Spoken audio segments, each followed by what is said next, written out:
This is CGTN, China Global Television Network. This is CGTN. Welcome to Africa Live with me, Beatrice Marshall, in Nairobi. Also coming up on the program, Tunisia seeks an IMF deal to bolster its resources after a slump in tourism revenues. And over 3,000 people take part in the International Women's Marathon.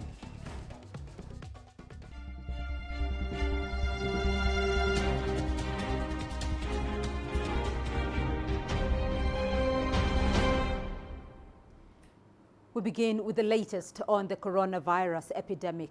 The Chinese mainland reported 24 new cases on Tuesday. About half of them were imported. The country has a total of 79 infections imported from other countries, mainly Iran and Italy. Out of the total 81,000 confirmed cases, more than 70% have recovered. Over 16,000 patients are still receiving treatment. More than 3,000 have died. In Hubei province, where the outbreak began, cities outside the capital Wuhan have seen no new cases for 6 consecutive days. Outside China, more than 37,000 cases have been reported in more than 100 countries. Italy is the worst hit, confirming over 10,000 cases and over 600 deaths.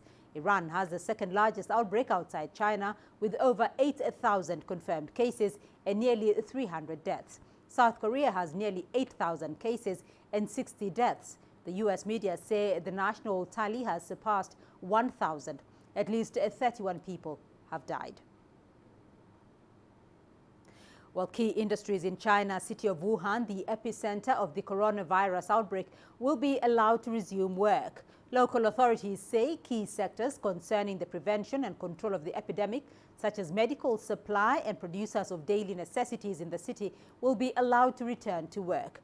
Other industries that impact national or global supply chains will be allowed to return to operation with permission from relevant authorities. Industries in other cities in Hubei province, where Wuhan is located, will also gradually resume work according to the level of risk in the region. With Wuhan regaining its livelihood, quarantining and disinfection are still very important. Professional teams have been called in to help with disinfection efforts. Locals say that President Xi Jinping's recent visit to Wuhan has given them reason to hope for tomorrow. Here's CGTN's Xiao Yunfei. Shouting out loud, the most effective communication, especially in an old neighborhood like this. Community workers are instructing households to shut their windows.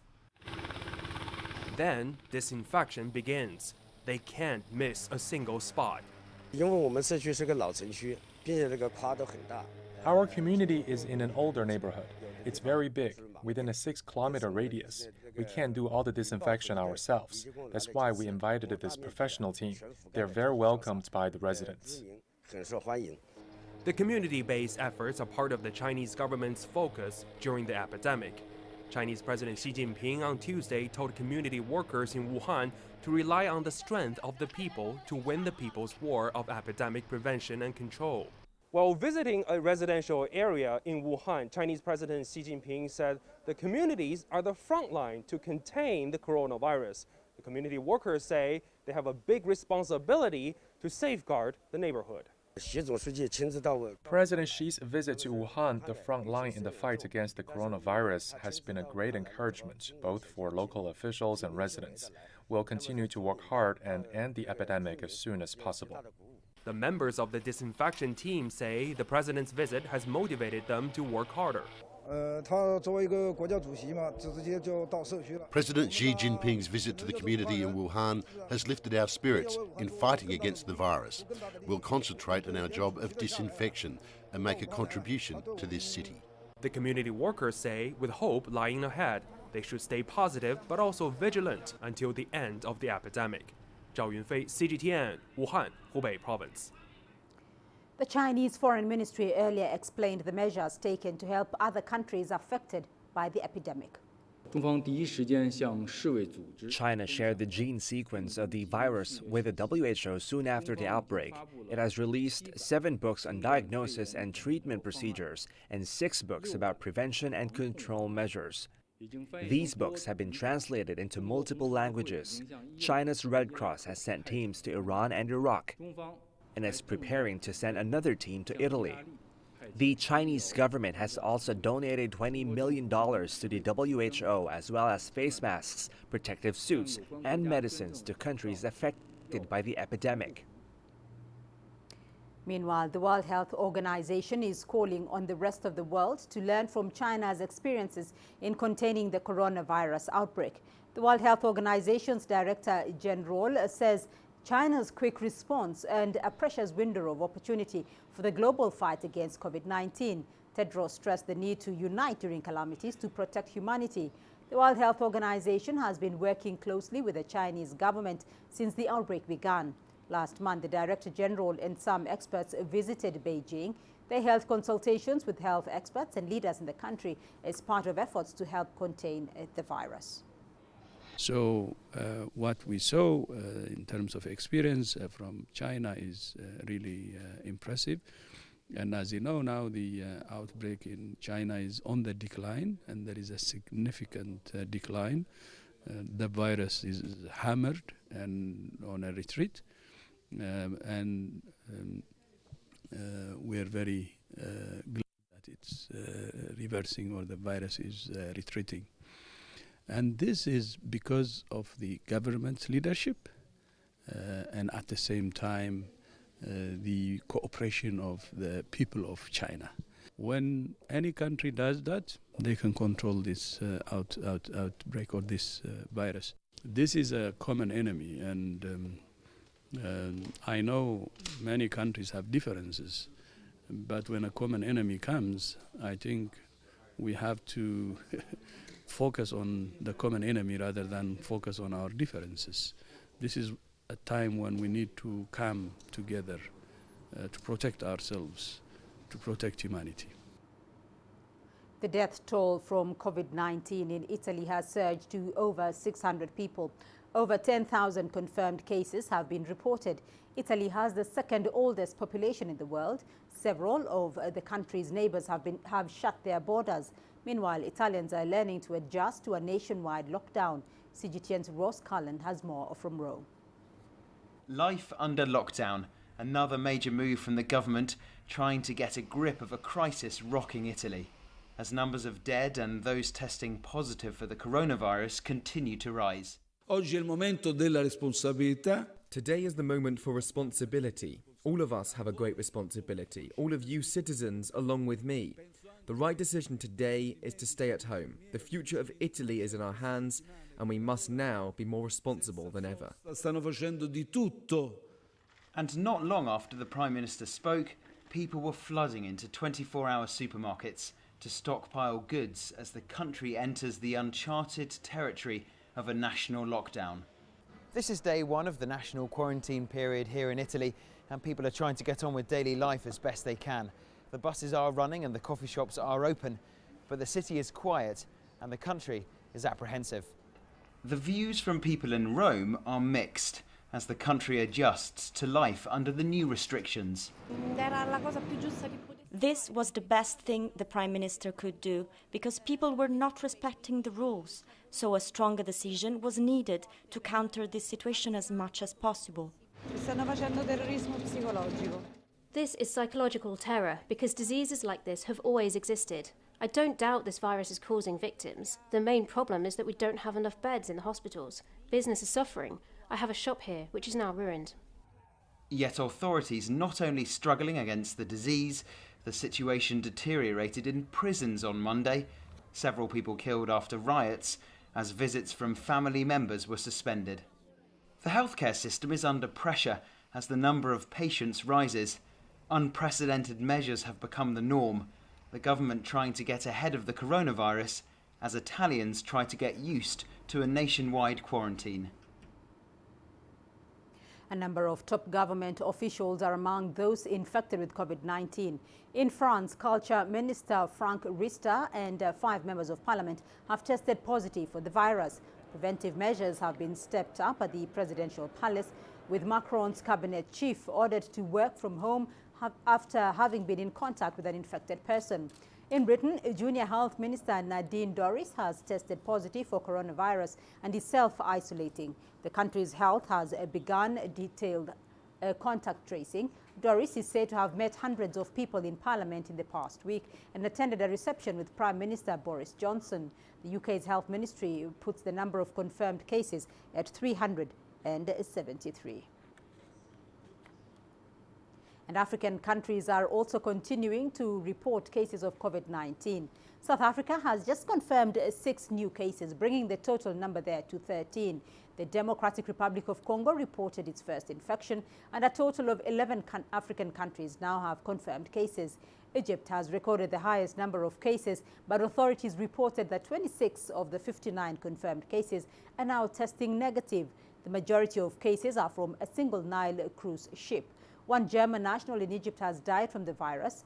Morocco has 3 confirmed cases and announced its first death from the virus, bringing the total number of deaths in Africa to 2. Meanwhile, Algeria has 20 cases. Other countries that have reported infections include Algeria, Burkina Faso, Cameroon, Nigeria, Togo, Tunisia, and Senegal. Meanwhile, the Democratic Republic of Congo confirmed its first case of the coronavirus in the capital, Kinshasa. The patient is reportedly a Belgian citizen who has been in the country for several days. He has been confined, and authorities are tracking all those who came into contact with him so that they can be tested and quarantined. Kinshasa receives direct flights from both Brussels and Paris. This comes as the country is preparing to declare an end to the Ebola epidemic that has killed over 2,000 people. No new cases have been reported for the last 3 weeks. The last patient being treated for Ebola was discharged on March the 3rd. DRC officials say that they have in place a national strategic plan to deal with the coronavirus. Chers compatriotes. Dear compatriots, we've just been informed by the appropriate authorities of the first confirmed case of coronavirus or COVID-19 in the Democratic Republic of Congo, specifically in Kinshasa. Indeed, he is a 52-year-old male, a Congolese national who resides in France. Âgé de 52 ans. And moving on to West Africa, and the Nigerian government says one of the most important rail projects in the country could suffer delays as a result of the COVID-19 outbreak. The project is being carried out by Chinese engineering firms. Here's CGTN's Deji Badmos with more on that story. It's by far the most crucial rail project in Nigeria, linking the country's commercial capital of Lagos and its seaports to the southwestern city of Ibadan. When completed, the Lagos-Ibadan rail project is expected to help decongest the country's busiest seaport in Lagos and reduce the number of heavy-duty vehicles on its roads. If we are able to complete it to the port and shippers can now load directly to the rail, I think it will affect the economy of Nigeria and the commerce of Nigeria. And most times the companies say they are waiting for raw material and spare parts. We get them delivered to time. And at the same time, what we are exporting can go to the port through the rail. Nothing paints a more vivid picture of the current situation than this. An endless column of trucks trying to access the seaport in Lagos, mainly to deliver their cargoes for export. Most end up spending days routed towards port before making any movement. The rail project is expected to eliminate all of this. The government had fixed the deadline for the completion of the project for April, but the railway chief now says that may not be feasible because of the outbreak of COVID-19, which has kept a large number of its Chinese contractors away. Unfortunately, it happened while they are away in China, and then people felt that it's better to keep them there to wait the outcome at the end of the virus before they can come back. So as a result, most of the technical people are presently not in Nigeria. But work has not completely stopped on the project. The few Chinese contractors who did not travel are actually still working, but the labor on site has significantly reduced. even the locomotive and coaches that were brought in, we could not organize the recommissioning and training because the manufacturers are yet to come. Those that were around that did not travel, we are still working with them. Although most time now, even from their own side, they have sent email that for now it's better we interact on phone and email than making direct contact, which makes sense. For now, it's not known how significantly the delay will impact on the full takeoff of the rail service. The Nigerian Railway Corporation has begun a test run on the tracks that have been completed. But regardless of the delay, the Nigerian government will still eventually get its signature project, the 156-kilometer Lagos-Ibadan standard gauge rail line. Deji Badmos, CGTN, Lagos, Nigeria. You're watching Africa Live, still ahead on the program. Influential publication puts China on top of countries with the highest trust among the general population. And we explore the cultural and spiritual practices of the Togolese people.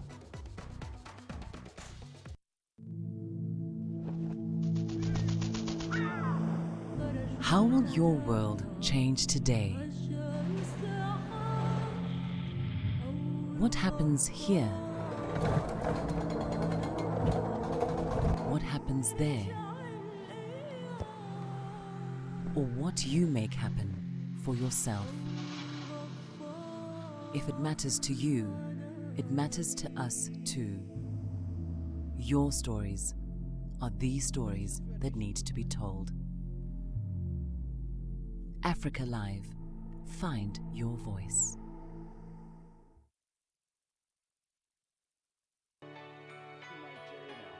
Economic data out of the country. The country's foreign currency reserves. With a dedicated and diverse team of anchors, CGTN now brings Africa to the palm of your hand. I'm Penina Karibe in the heart of Nairobi, which is bustling. From everyday heroes to the continent's most powerful figures, we bring their voices to you. We haven't changed. And this is something most of us are very excited about.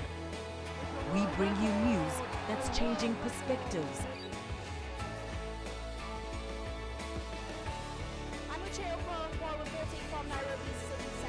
News that brings Africa to the world.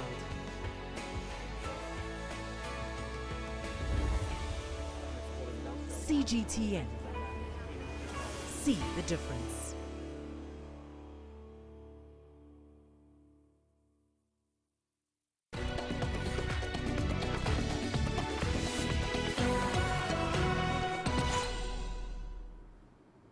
China has the highest trust amongst the general population. That's according to an annual report published by an influential US-based communications group, the Edelman Trust Barometer.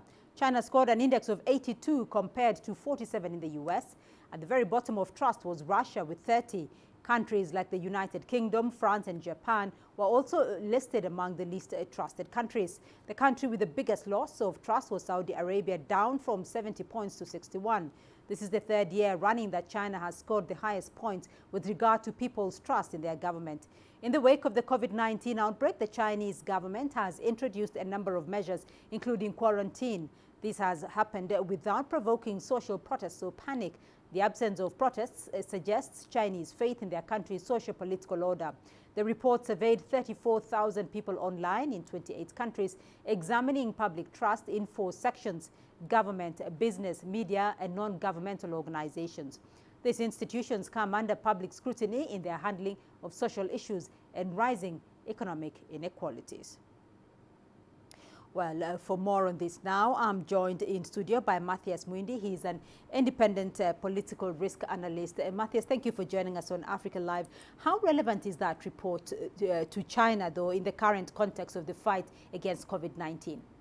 It is very relevant, considering that it's a situation where it's being published at a time of, a serious outbreak of an infectious virus. While the survey was conducted before the outbreak of COVID-19, it came out at the peak of this outbreak, especially in China. And when you look at the way China has handled the outbreak, the speed, the sophistication, and the breadth of the measures it has employed, all of those ones called for competence of government institutions, which is one of the core themes of this report. So you have realized in under less than 2 months, we can say China has managed or been able to put outbreak in what we can see under control. We are seeing now people going back to work. We are seeing hospitals being, the temporary hospitals created at this time being shut down. And yesterday we saw the president visiting the Wuhan region, which was the epicenter of this outbreak. So what are some of the factors, though, that could explain the persistent trust of the Chinese people on their government? When you look at China, or maybe people in China, in the country, there are 3 factors which I could attribute to this. One is the Chinese culture. The Chinese culture encourages people to have faith in those who are in authority. But it's not blind trust. You should only have trust in those people who appear to be competent and who are also doing what can be considered to be in public good. The second factor is that there should be, what you call working state institutions. You can have government institutions, but they don't work. The ones we have seen so far in China, they appear to be working, and they also appear to be staffed by the right people. The third factor is that you should also try to meet the needs of the people. So especially if you look at a situation of an emergency like right now, the corona outbreak, we have seen government officers going out of their way to try to solve this issue, which is not just facing anybody in the country, but also government officials themselves. Right. So, in the wake of the outbreak, the world saw that China set the standards in terms of epidemic control and the timely response. But are there some lessons that other countries, particularly African countries, are there some lessons that these countries can learn from the Chinese government and the Chinese people? Absolutely. There are a number of lessons some of these countries could learn. One of them, you should have state institutions which should work. And these institutions should be staffed by the most competent people. If you don't have those institutions, don't be shy to ask for assistance. China is a superpower in this world, but it was not shy from asking for assistance, even from some of the countries in Africa. The second thing is agility. When you look at the problem you are dealing with, you should adopt as the situation demands, which is why we could see China was able to put up a temporary hospital in less than 10 days. That was something which was unprecedented in this world, and I think it's something some other countries might be looking and adopt in the future. So what is it that China, though, is doing right compared to other countries? There are a number of things that China is doing right. One of them is to having a shared vision of what is it that we are dealing with. Whether it's dealing with outbreaks like corona, or whether it's developing the country, you make sure all the people in the country share the same vision, and then that will enable most of the people to support the projects the government is trying to put into place. And it also tries to assure people who might be having concerns, because if you have people who have the same interest, the same vision, they'll be able to to share their concerns, and you can try to be able in a position to address those. All right, Matthias Muindi, thank you very much for your insights, joining us here on Africa Live. Now, as COVID-19 continues to spread across Africa, governments and regional bodies continue to prepare against the virus. Ministers of Health from the Southern African Development Community met in Dar es Salaam to discuss the coronavirus. The meeting shared existing knowledge and information on the viral outbreak. The body looked to reach an agreement on how to coordinate preparedness and response efforts. Future SADC gatherings, such as the planned Council of Ministers meeting, have been cancelled. Video conferences were suggested instead of face-to-face meetings. The body also voiced its solidarity with China as the country continues to combat the COVID-19 outbreak. The meeting directed the revived committee to work in partnership with the disaster management and the other relevant structures of SADC member states and the regional levels, at member state but also at regional level, and the other sectors in government, including immigration, tourism, finance, foreign affairs, and trade. Africa CDC, development partners, private sector, civil society, in line with the expanded terms of reference. The People's Republic of China extended gratitude to SADC member states and to the SADC Secretariat for standing in solidarity with China during this difficult time, and assure the meeting that all SADC citizens, including students, are being taken care of in terms of prevention, but also monitoring, and no one has been infected. We commend the good efforts that China has been taking in containing this disease from spreading to other countries. And we, as the SADC health ministers, have agreed to stand with China to ensure the fight against coronavirus is successful. Relatives and friends of the people who died in the Ethiopian Airlines plane crash in March of 2019 have held memorial events in Ethiopia. The United Nations honored the 21 staff it lost in the disaster. CGTN's Coletta Wanjohi reports from Addis Ababa. A year later, family members and friends of United Nations staff remember their loved ones. Many of our families that passed away did not pass away in the line of duty per se as the military or as peacekeeping. They passed away just doing good old development work, just waking up every morning to make sure that one more life was better off in the evening than it was in the morning when they woke up. And we hope that the only way that we can pay tribute to their memory is that we continue to ensure that each morning when we wake up, we make sure that as we go to bed at night, there is one more life that is the better for our having woken up. None of the 157 people aboard the Ethiopian Airlines 737 MAX Boeing plane survived. Earlier, all relatives of the victims of the 2019 plane crash held a memorial service at the crash site, which is over 100 kilometers from the capital, Addis Ababa. An interim report into the crash has been released by the Ethiopia Aircraft Investigation Bureau. Aviation journalist Kaliesus Bekele says it suggests the aircraft was seemingly in good condition, but developed issues during the flight. The training, the difference training provided by the manufacturer, the difference training from the Boeing B737 NG next generation to MAX aircraft, B737 MAX aircraft, was found to be inadequate.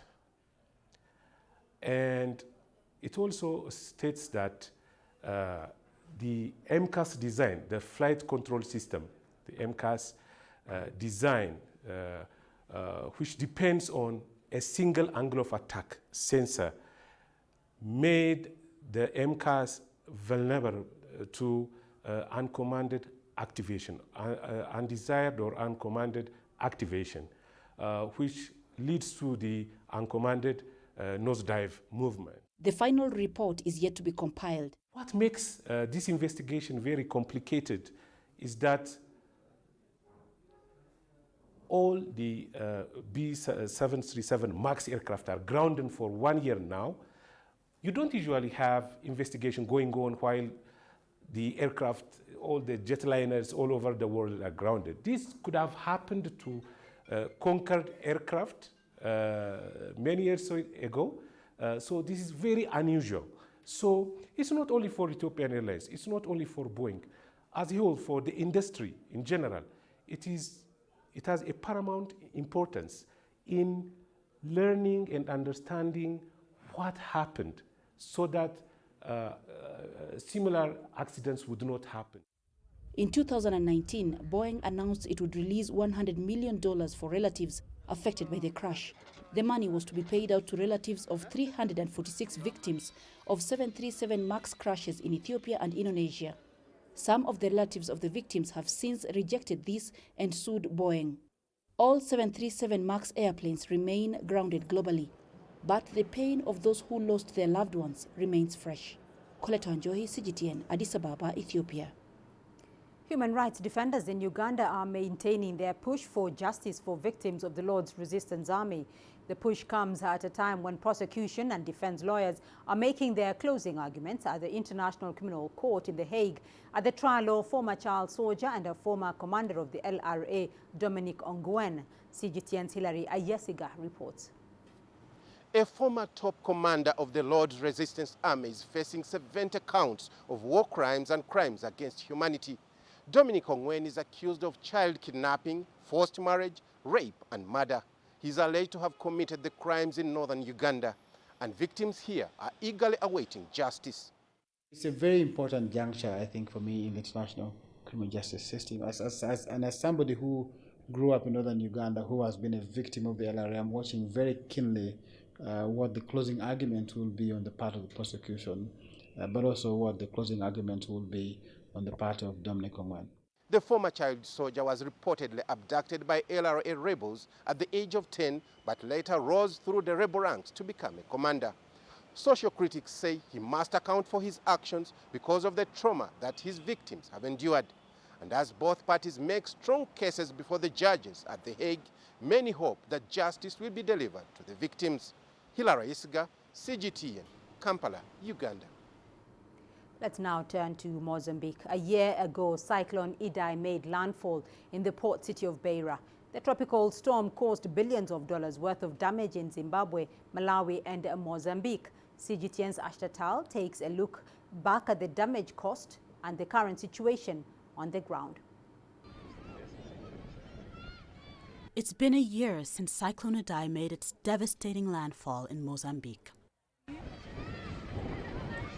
Tens of thousands of homes were destroyed. Hundreds of thousands of people were displaced, and 602 killed. The UN estimates over 1 million people were affected. The cyclone also hit Zimbabwe and Malawi. This leaves them vulnerable to future climate shocks. Mozambique was hit by Cyclone Kenneth a month after Idai made landfall. The storms inflicted an estimated $3 billion in damage, around 20% of Mozambique's GDP. While there was a global effort to raise money following Cyclone Idai, only 38.4% of funding was raised for the humanitarian response for Mozambique. Aid agencies have appealed for more funding. Among them is Rotafina Donko, Oxfam's Mozambique country director, who stated funding is needed so agencies can better assist communities.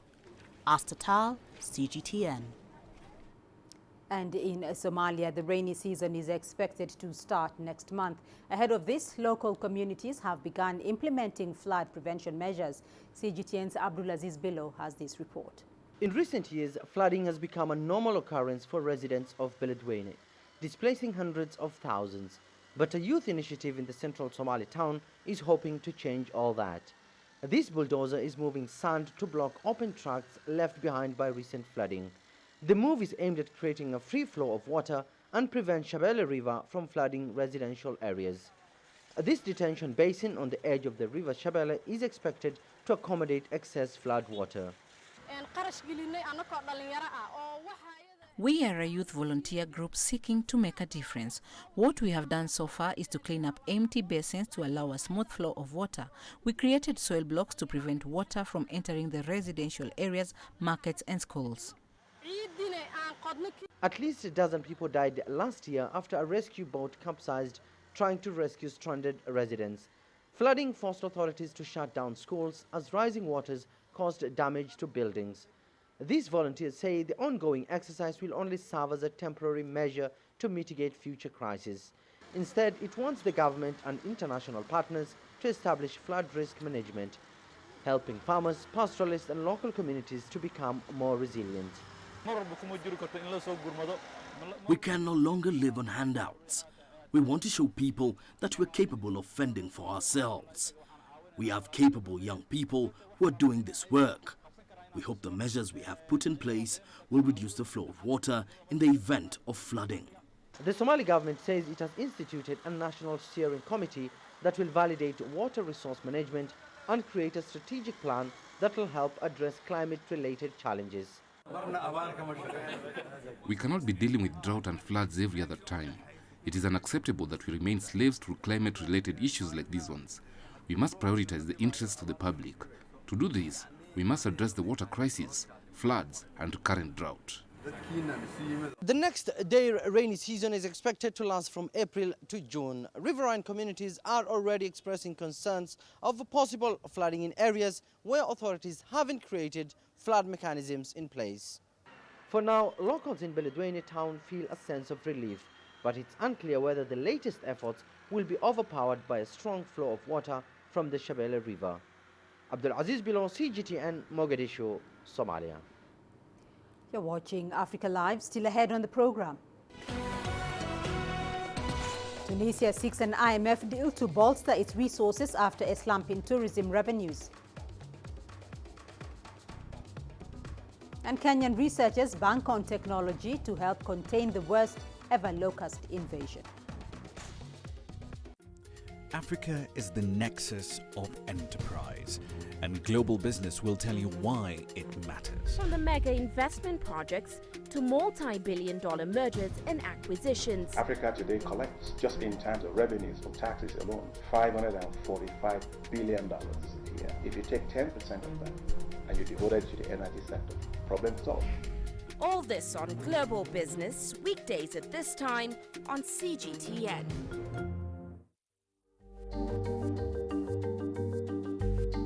Africa Live. Find your voice.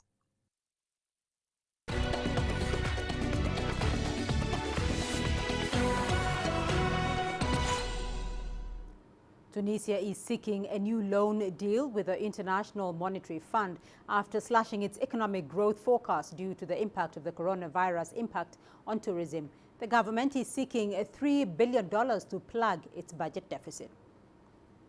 Tunisian economists warned that the growth rate could be less than 1%, as announced by the premier, because Tunisia's main economic partners are also facing challenges following the COVID-19 outbreak. The repercussions of the coronavirus crisis will be hard on the Tunisian economy. Agriculture was affected by drought and the state revenues and exports are down. 2020 will be a very difficult year.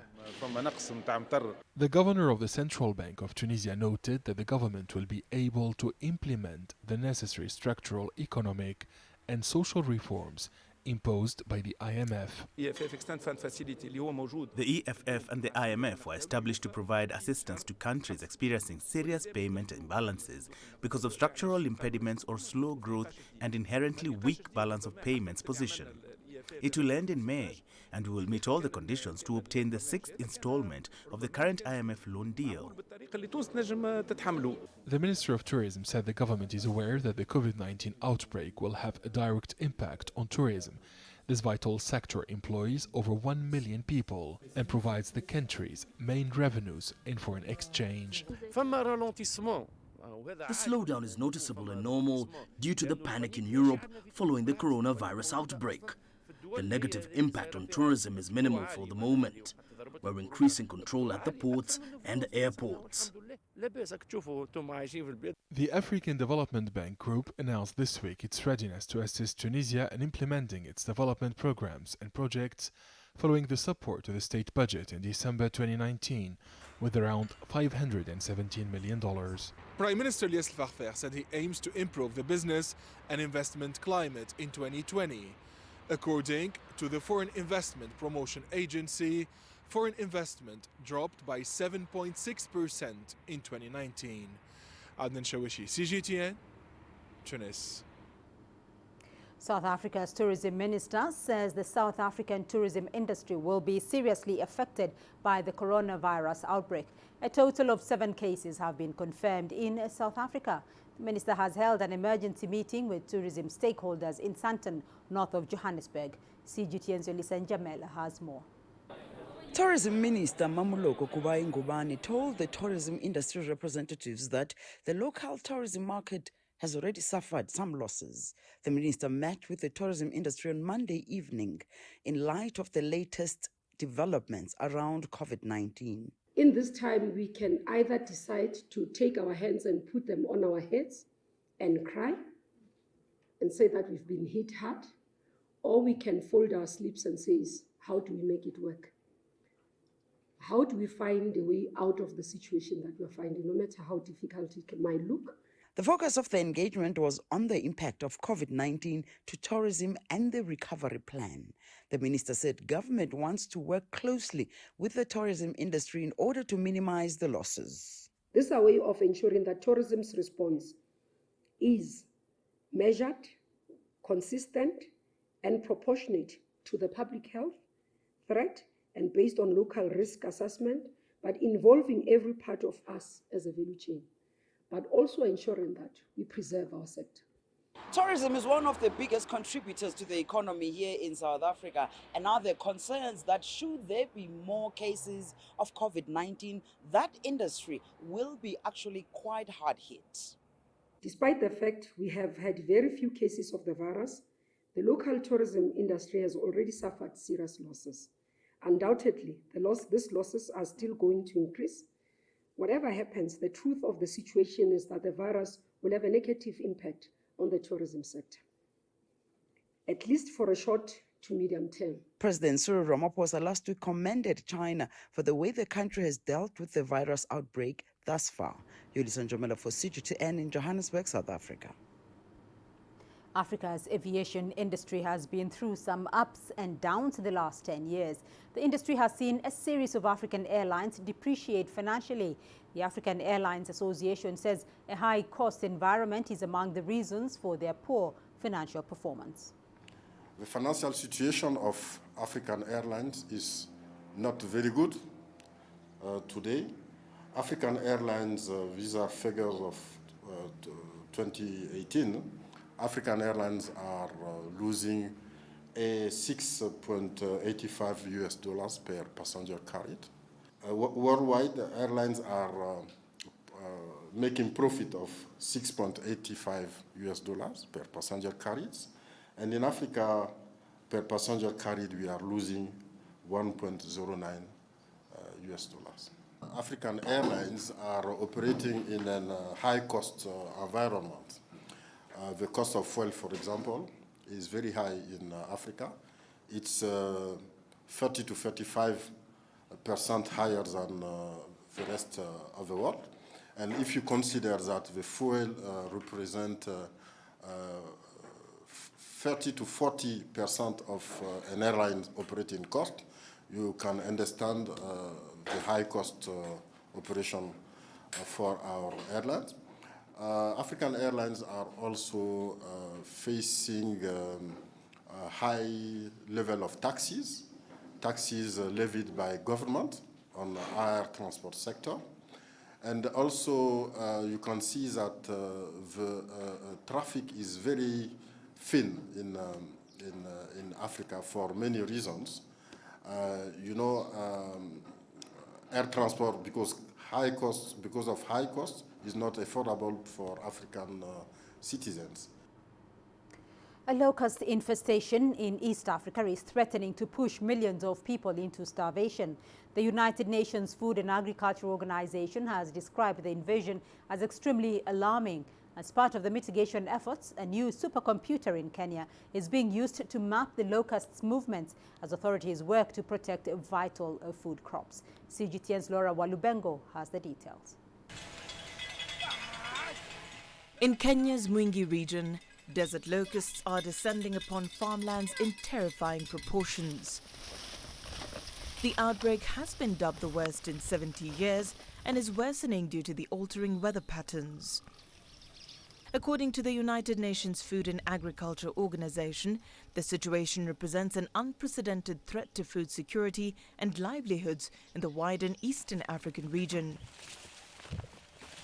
Researchers in the Kenyan capital of Nairobi are banking on a new supercomputer to help control the swarms by mapping their movements. We use this supercomputer system to produce forecasts on different time scales, for example, seasonal forecast, monthly forecast, and 10 days forecast. And more recently, we started to use it for a forecast that is helping with the tracking of desert locust movement. Locust swarms can travel nearly 100 miles in a day, consuming an amount of food estimated to be able to feed 35,000 people. And it's not Kenya alone that it's affected. Infestations are also being experienced in Somalia, Ethiopia, Uganda, South Sudan, and even parts of DRC. Through a variety of parameters, including satellite data, the computer is able to track and predict the locusts' movement. The forecast is quite useful because it helps them to focus their effort in the areas that are most likely to be impacted by the desert locust in the coming, say, 10 days. In this way, they are more efficient in allocating their resources, allocating also their financial capacity to control the desert locust. It's a very innovative and new way of using technology to solve a real-life problem like the desert locust.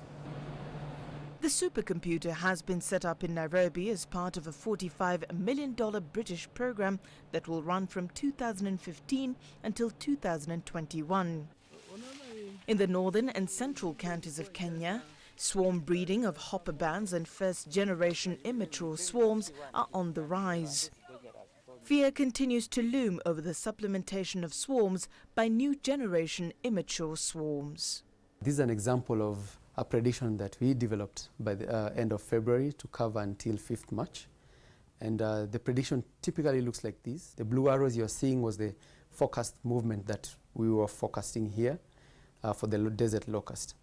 Of noteworthy is that we were forecasting that they will go to Congo from this part of Uganda and spread more in South Sudan, in eastern and central equatorial areas.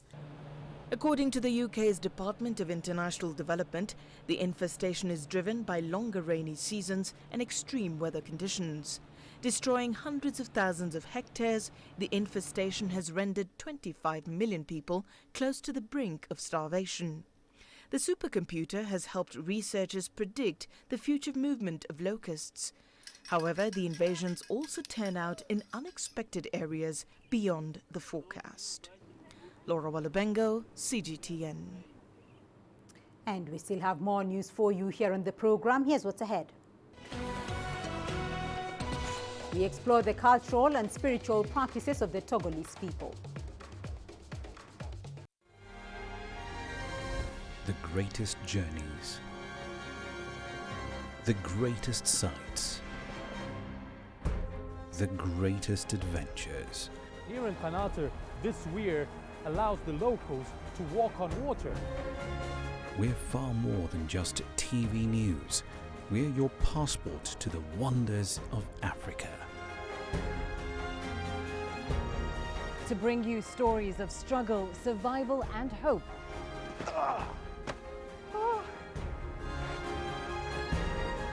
So let's explore.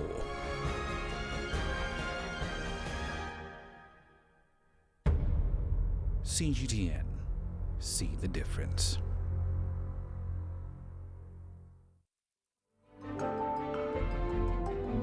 Africa Live. Find your voice.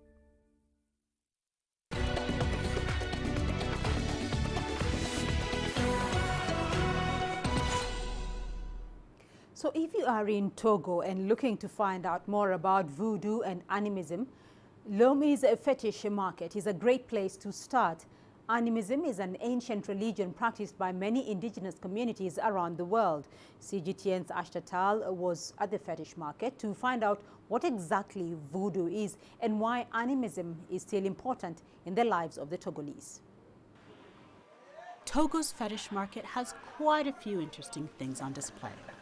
They're all part of animism, a religion that centers around the belief that objects, places, and creatures all have a distinct spiritual essence. These spirits are capable of harming or helping human interest. Most of the animals at the market, according to Mark Dako, a guide, are roadkill or are given to them by hunters. Yes, all the animals have a special power, which the fetish priests also use. For example, we have the head of a dog. A dog guards a home. By using parts of a dog and a bit of clay, animal heads contain special powers. They will create a fetish called legba. The legba will then protect the home against thieves. Animism, however, faces misconceptions. Among them is that voodoo can only be used for evil purposes. Voodoo symbolizes the four aspects of nature: air, water, earth, and fire. Voodoo, like any religion, has two faces, the good and the evil side. Sorcery represents the evil side of voodoo. Sorcery exists to do harm, but voodoo looks to combat sorcery according to our tradition. Ahoke Glelele Kandiko comes from a long line of voodoo priests. His forefather, Lefleur Glelele Kandiko Azondo, founded this market. Ahoke was chosen to be a voodoo priest while his mother was pregnant with him. This meant he did not receive a formal education. Instead, he spent his days learning his craft. If you are chosen in this manner and you refuse, it doesn't matter where you go. You can go to Europe and you will find nothing but bad luck. If you're chosen, you must do it. Ahoke is now 22. And even though he didn't choose to be a voodoo priest, he is proud of his work. I am proud to have been chosen by Voodoo. What gives me courage is knowing that I've helped certain people. People insult Voodoo, but it's only because they don't understand what it really is. While the practice faces misconceptions, it's a belief system held across the region, with around half of Togolese practicing animism. Asta Tal for CGTN in Lomé, Togo. And your sports news is coming up next. Here's what's ahead. Thousands turn up for International Women's Marathon in Tunisia.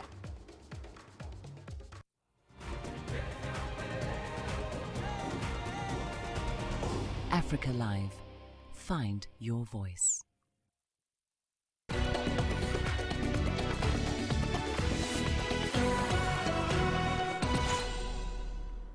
Tunisia has hosted a successful edition of this year's International Women's Marathon. The sporting event was held in Carthage, north of the capital city, Tunis. Thousands of local and international competitors turned up for the event. CGTN's Adnan Chauchi reports. Over 3,000 people gathered in the lake area for the early morning warm-up. Women of all ages and social classes ran from 10 to more than 21 kilometers. It was a very difficult race due to extreme weather conditions. We were surprised by the wind and rain, but all participants have enjoyed the semi-marathon.